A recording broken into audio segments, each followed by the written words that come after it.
When I tell you that sixth form was a blast with its ups and downs,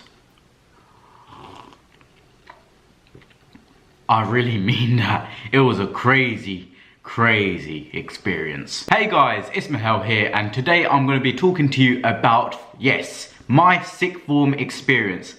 After having failed 1 year and illegally getting kicked out of one sixth form and then going to another sixth form to do 2 years and then ending up with ABB and going off to the University of Nottingham, I can say sixth form was one hell of an experience.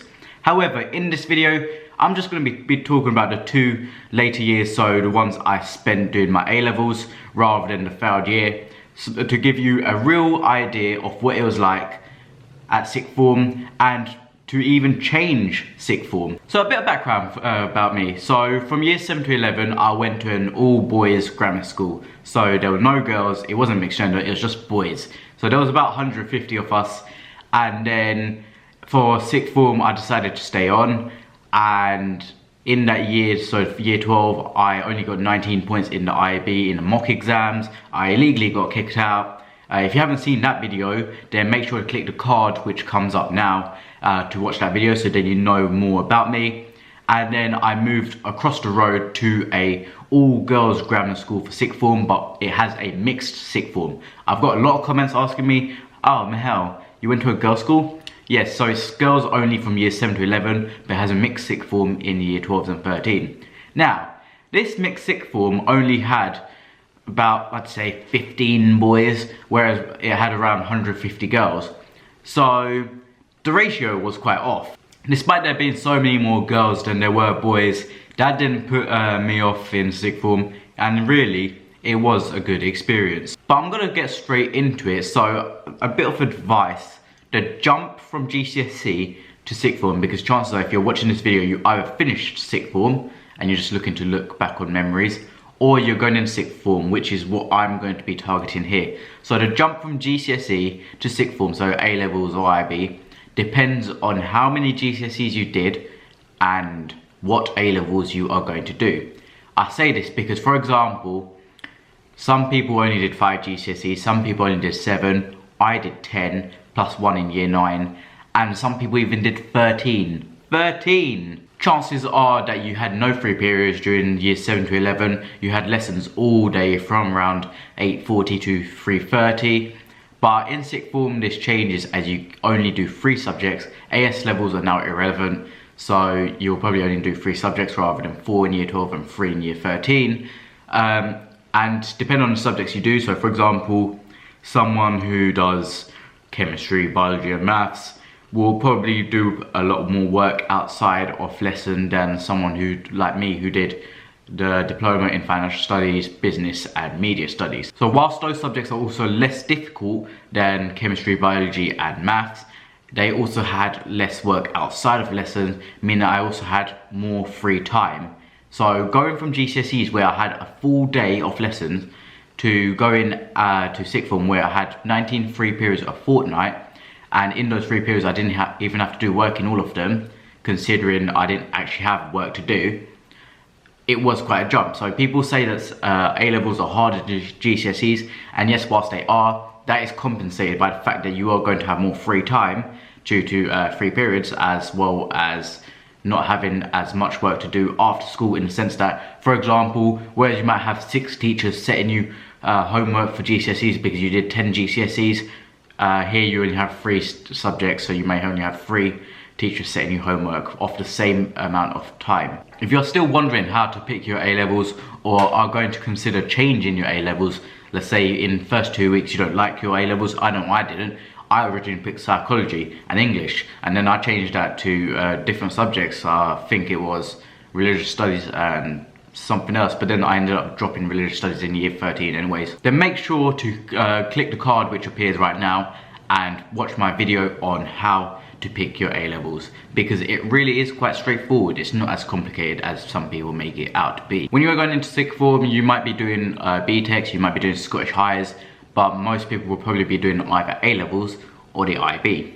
Now, some IB schools will lie through their teeth and say 40 points is equivalent to 4 A's at A-levels, blah, blah, blah, blah, blah. No, that's not true, because universities do not see it like that. That's only for the basis of league tables, so do not believe those lies. A-levels are so much more like recognised than IB. IB isn't the way forward. People, like some of these schools even say, oh, IBs are becoming more recognised by universities. No, they're not. Genuinely, for example, a course might want an A in A-level maths, but it may also want a 6 or 7 in higher maths at IB. The difference between standard just A-level maths and higher maths at IB is ridiculous. IB maths is so much harder rather than standard A-level maths. So don't believe people who try and convince you to do the IB. Go for A-levels if you can, because both of them will get you into the same university, onto the same course, and A-level has so much less BS and really just gets straight to the point. But it doesn't matter which one you pick, because if you're feeling worried about that, if you're feeling, oh, I should have done the other one, or whatever, don't worry, both of them will get you into university, or an apprenticeship, or onto the same course. Like, genuinely, there is no difference between someone doing A-levels and someone doing IB, other than the fact that one has more work than the other and one has more BS than the other. Guess which one? With A-levels having only 3 subjects, at times, I was literally doing nothing. So year 12, my school actually had a common room where basically it was just a cafe where it was made for social work. So you work, but you can also talk to people, and there was like sofas as well. And some of these free periods, because I had 19 a fortnight, so every 2 weeks I had 19 free periods and they were 1 hour each. I used to just sit on the sofa and literally do nothing. Absolutely nothing. Well, and that led to me getting CDU in my year 12 mocks. And some people, even if they try, might only get CCC. That is because A-levels are hard and you're early on in the course. Well, don't let that be an indicator of how you are actually performing, because I went from that CDU in my year 12 mocks to getting ABB in my year 13 real exams. You tell me, does year 12 actually reflect how you're doing? No, because the actual work difference that I put in wasn't too much. Like, all I needed was to not sit around in 3 periods and actually do a bit of work. And it's not like I was making notes and notes and notes. I literally just casually watched some YouTube videos. If you're doing A-level business, Mr. Evans Business, go onto that YouTube channel, worship it. It's the best thing that I came across whilst revising A-level business. And I'm really gutted he only has 400 subscribers, because his content is gold. But whilst sometimes were really laid back, there were other times which were quite stressful, because you had things like coursework. Although coursework is being phased out, I had coursework to do. I had to prepare for like weekly tests. Sometimes there were mock exams. I think in year 12 I had 2 set of exams. There was some like mock exams and mock exams, if I remember correctly. Sometimes you might even be set homework. It really was weird at the sixth form I went to, considering that one, it is a grammar school, so you'd expect it to be work. But at times it was literally so laid back, and other times it was really fast paced. But I can definitely say I found that combination to be better than it was at GCSE, where it's just constant work. And doing work for 10 different subjects was just so long and just worse than doing 3 subjects. So don't let the step up into sixth form be a daunting one. Moving aside from the academics of sixth form. So the sixth form I went to, like I said, I went from an all boys school from year 7 to 11 to go into a mixed gender sixth form where it was mainly a girls' school. 150 girls, 15 boys. So that was quite sociable, because obviously going from no girls at all to 150 girls was quite different. And I had to adapt to the environment.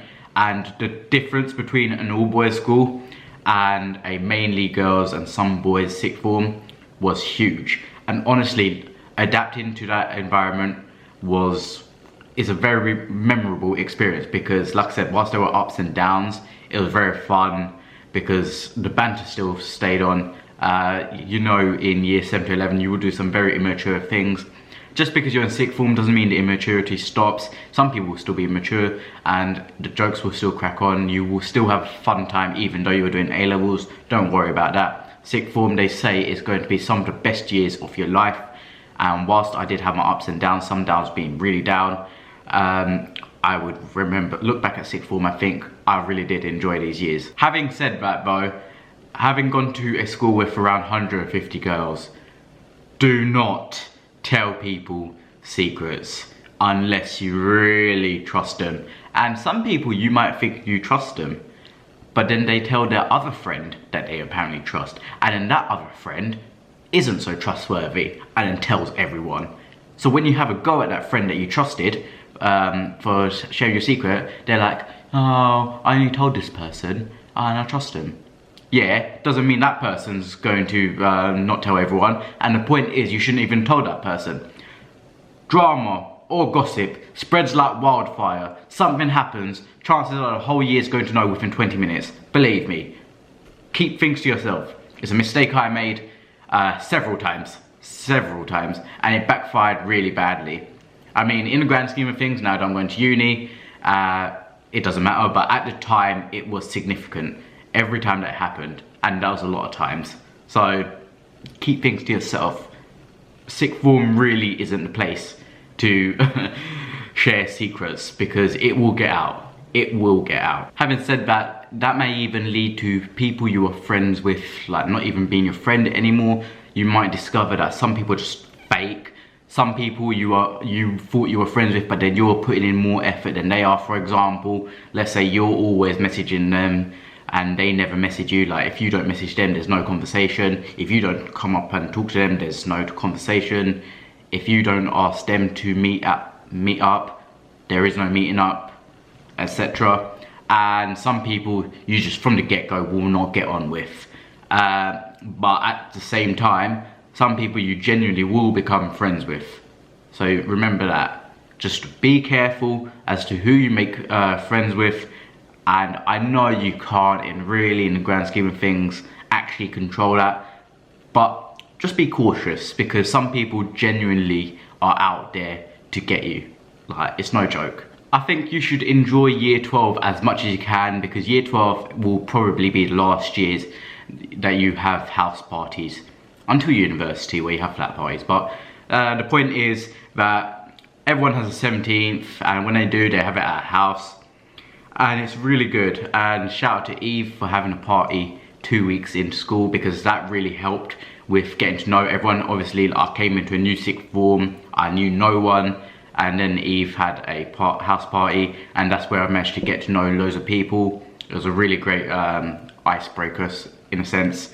So thank you, Eve, if you're watching this. But if someone has a party, go to it.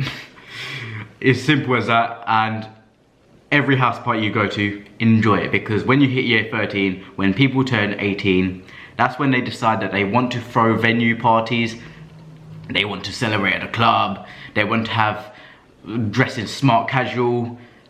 It just goes away from getting plastered at a house party to going to a more formal idea.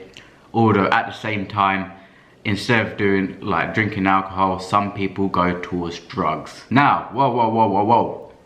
Don't do drugs, kids, okay? Drugs are bad, okay? As your counselor, I'm here to tell you about drugs and alcohol and why they're bad, okay? So first of all, smoking's bad. You shouldn't smoke. And alcohol is bad. You shouldn't drink alcohol. And as for drugs, well, drugs are bad. This video is not promoting drugs at all. I'm just saying that Eve, no matter how much you try and distance yourself, you probably will come across some people in sixth form who do drugs. A major part of sixth form is year 12. When you turn 17, you get a provisional license, you start to learn to drive, and then you finally get your full license. You turn up to school, and there you are. One of the first people to learn how to drive, or even just have a car anyways, even if you're not one of the first. Because going from getting a bus or coach, or in my case I just got dropped off every day, to driving yourself to school and home, or even to the gym or wherever, is just amazing. Because the freedom you have, the independence, and whereas before, like I said, I used to get dropped off to and from school. Now, when I was driving, I used to be able to drive to school, drive to gym, then drive to home. whereas that wasn't a thing before, even though I had a gym membership before I got a car. I think I'm gonna wrap up this video, but basically, whilst you may have ups and downs, the ups will outweigh the downs, most likely. And you'll look back at sixth form positively. I mean, okay, year one of sixth form, like when I was doing the IB at the school that illegally kicked me out, I don't look back at that. But at the school where I did A-levels, the 2 years, whilst there were downs, like some major downs, I do actually look back at it as a positive experience. And I'm even gonna visit the school again in the future, because that's how much I appreciate them. But you'll leave sixth form with people you'll never talk to again. Like since the last day of school, there are a lot of people who I just haven't spoken to again. Some people who you thought you were going to be friends with because you were in school, but then you just haven't talked to. Like, I don't know, they haven't talked to you, you haven't talked to them, you probably won't talk to them in future. But then also some people who you genuinely did become friends with, probably even going to be best friends with them going forwards from here. And those are the ones that you should love and cherish. But that is it for the video, guys. If you did enjoy, then make sure to leave a like, comment below and subscribe. Follow me on social media, that's at MahelX on Twitter, at Mahel Khan on Instagram, and official Mahel Khan on Facebook. Please follow the Instagram. There's going to be exclusive content on there, but those links will be in the description. And please also let me know in the comments below what you want to see. I know this was a requested video. I did have it on my mind for weeks. I just didn't know what to say. And this list I have next to me basically was what I came up with over these last few weeks to sum up sixth form. But this has been Mahel, and I will see you in the next video, which hopefully will be soon. I don't want to leave you waiting till 21st September, which is when I move into uni, because I've been 1 month without videos. But I'll try and think of something. But yeah, this has been Mahel, and I'll see you in the next one. Peace.